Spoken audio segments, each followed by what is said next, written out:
Hey everybody, ABC 10 meteorologist Brenden Mincheff here. It has been a day across California, one of those days where the fire weather conditions are just extreme. And unfortunately, we get a lot of new fire starts, including this one. This is the Sites Fire up in Colusa County. This is a live picture as of this recording. It is billowing smoke up there right now. This is over 1,000 acres. Again, this is the Sites Fire, looking at this from an Alert California camera. And this is unfortunately what we've seen with at least 3 different fires across Northern California today. And we've seen plenty more fires even across the state. But let's go ahead and get into it, and we're going to start with a few more cameras. So the one we were just looking at was this one, St. John Mountain in Glynn County, looking at the Sites Fire in Colusa County. This one is from the Williams camera, looking towards the same fire, the Sites Fire. Look at that smoke plume. Just incredible visuals coming from these cameras right now. Another large and dangerous fire, rapidly growing fire that we're watching today is the Aero Fire. This is down in Calaveras County, and the cameras we see here are from Upper Bear and Fowler Peak. And again, this is another smoke plume that has just been an incredible one to look at from cameras, honestly, in all the wrong ways. So this is obviously going to be impacting air quality.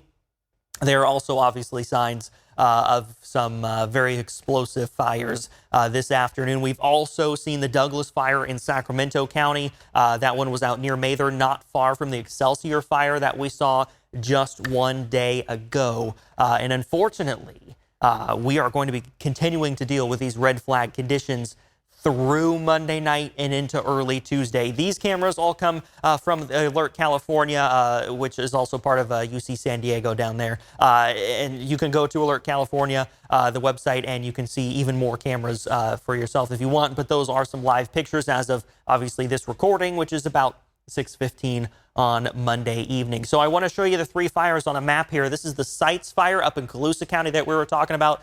And this is not clouds. This is the smoke plume from the Sites Fire. That's that there. The Douglas Fire, Sacramento County. This one may be starting to get under control at this point. There's still structure protection efforts ongoing. You can see the smoke plume there as well. And then the Aero Fire, the other rapidly growing fire that we're watching in Calaveras County, and the smoke plume there. So this is, again, like I said a minute ago, obviously impacting air quality, but it's also signs of how explosive these fires are. Taking a closer look at the Aero Fire just to the north of Copperopolis. This has crossed Highway 4 north of Copperopolis. We've got a lot of evacuation orders in the area of Copperopolis. An order means you need to go now. You're being asked to leave. The fire danger is very high. The fire is headed towards that location if you're in an evacuation order, which there are some of those near Copperopolis. There's also some evacuation warnings, which doesn't mean you have to leave immediately, but means you need to be ready to leave at a moment's notice. And there's that smoke plume. If you're somewhere like Oakdale, Farmington, Linden, Wallace, anywhere really, Sonora, Groveland, Angels Camp, you are going to be smelling smoke and will be through the rest of this evening because of both the Aero Fire but also the Douglas Fire, which is what that smoke plume is. That's the one coming from Sacramento County. I would expect most of the valley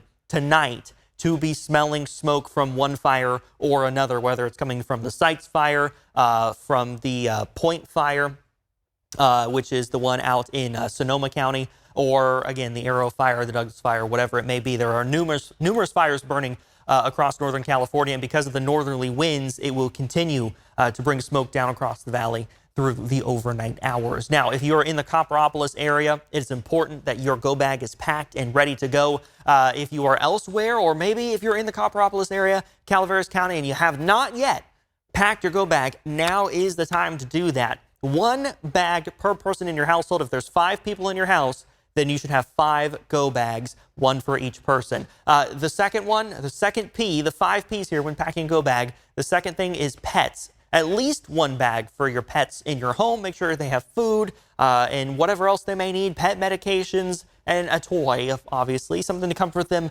and keep them entertained for a little while. Number 3 is papers. These are important papers, things that would be hard to replace if you unfortunately need to start over. So we're talking insurance documents, we're talking social security cards, we are talking death certificates, marriage certificates, I think I said birth certificates already, again, insurance papers, passports. anything that would be, again, difficult to replace or anything you may need if you're starting over, going to file a claim, make sure you've got that in a go bag. Number 4, prescriptions. This could be medication, could also be medical devices, whatever it may be. If you need it, make sure it is also ready to go out the door at any moment's notice. It's got to be in one of those go bags with you. Number 5 is photos. Now, it doesn't have to be just photos. Could be anything small that has sentimental value, knickknacks, trinkets. But again, the idea is that it's small, it's light, it'll fit in your go bag. It's not something separate from your go bag that you would have to grab and put in the car or whatever it may be. You don't want number 5 slowing you down, because this is the least important thing to end up in that bag. This is the stuff that you really need to make sure that you've got. And of course, make sure everybody has some water and some non-perishable food items as well. Winds through much of the daytime today have been sustained at 20 miles per hour, and that is still the case going through 6 o'clock on Monday evening. And we're seeing gusts upwards of 25 to 35 miles per hour in the valley. That also will continue through the overnight Monday into Tuesday. Relative humidity values have been in the single digits at times. Right now, we are in the low to middle teens, so we're anywhere from about 10 to 15%, and we will not see much improvement as we go through the overnight hours. So 2 of our 3 things that we always keep an eye on when we talk about fire weather. Number 1, in no particular order, but number 1, wind, number 2, relative humidity, and number 3, temperature. Well, 2 of those 3 things, wind and relative humidity, are at critical levels. The third thing, temperature, thankfully, has been in our favor. Now, that's been somewhat mitigated because of the strong winds and how dry we are, but temperatures for Monday really have been in those 80s, which is several degrees below average for the time of year. It would be a worse fire weather day if we were in the upper 90s and the triple digits and we still had the wind and the low RH. But thankfully, at least we've got one thing working in our favor, at least a little bit. Red flag warning continues into Tuesday morning, though. This is valley-wide. All of us going to continue to see red flag conditions through the overnight hours, Monday into Tuesday. And that's because we're not going to have that overnight recovery. So the headlines here, that red flag warning all the way across the California Central Valley, from Redding down to Los Angeles County. We're looking at 12 more hours of fire weather conditions. Northerly wind gusts 25 to 35 miles per hour through the overnight period. So there is no overnight relief. Last night, for Monday night, we had the Delta breeze come in, and that kind of reduced the fire danger across much of the valley, increased that relative humidity, and the north winds had died down because of the Delta breeze. That was Monday. Sunday evening will not happen for Monday evening. There will be no Delta breeze Monday night into Tuesday. So again, I will reiterate, those relative humidity values will stay low and the north winds will continue as we go into Tuesday. So taking a look at Futurecast now for those wind gusts, and you see through the evening hours, the winds don't slacken very much at all. We're still looking at about 15 to 20 mile per hour winds, with gusts a little bit stronger than that. And across the valley, that is the case into Tuesday morning. Now, that red flag warning is scheduled to expire at 8 o'clock in the morning on Tuesday, but we will still have some north winds through the first half of the day before they start to taper off and we get a nice strong Delta breeze developing Tuesday evening. That will kind of bring the curtain down on our fire weather risk when that Delta breeze hits on Tuesday. So that was the wind. Now we're looking at relative humidity, kind of another factor here in our fire weather. So that red flag warning across the valley, again, that continues through Tuesday morning.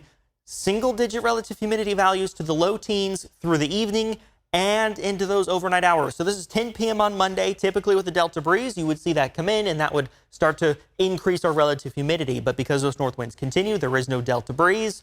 That relative humidity will stay very low all the way through the overnight hours. I'm kind of repeating myself a little bit here, but I'm trying to connect all the dots, right? So we talk about all the things that are increasing our fire danger. Now we're kind of going one by one and showing you why. So the first one was wind. This one's relative humidity, even deep into the overnight hours. This is almost 4 o'clock in the morning on Tuesday, still looking at only 25 to maybe 40% relative humidity in the valley, which is not very high at all. It will stay low through the daytime on Tuesday, perhaps even as low as 4 or 5% for parts of the Sacramento Valley. But because the winds out of the north kind of stop, our fire danger will be lower on Tuesday than what we had on Sunday and Monday. And then you'll also notice by Tuesday afternoon into the evening hours, we get that Delta breeze, And there's that overnight rebound that we typically see when we get the Delta breeze. So even if the afternoons are kind of an elevated fire danger day, typically with that Delta breeze, it brings in the relative humidity, and the overnight period is kind of that relief. Not happening Monday into Tuesday. It will happen Tuesday into Wednesday. And again, Tuesday evening kind of signals the end of the elevated fire weather conditions. So high temperatures tomorrow back in those 90s, which is very seasonal for the time of year. So we had a day that was a little bit cooler, highs in the 80s. Tomorrow back towards about 90 degrees on Tuesday. But again, the fire danger will be lower because those north winds taper off through the day, and we'll start to see a westerly Delta breeze develop as we go Tuesday evening into the overnight hours Tuesday. Again, that's kind of when that fire danger comes to an end. So over the next 10 days, 91 tomorrow, 90 on Wednesday, which is Juneteenth, last day of spring. First day of summer is Thursday. We'll be in those low to middle 90s in the valley. And then we're going to go mid to upper 90s for the end of the work week and likely close to triple digits by the time we get into the following weekend. So next Saturday, Sunday, temperatures close to 100, if not a little bit above, and that continues into the start of next week. But really, we are still very concerned about the next 12 hours or so until we get to early on Tuesday when we start to see those north winds weaken throughout the daytime. So fire danger still very much the story going through the rest of Monday and into the start of Tuesday. If you're watching on YouTube, I encourage you to download the ABC 10 Plus app. That's on your Apple TV, Roku, or Fire TV.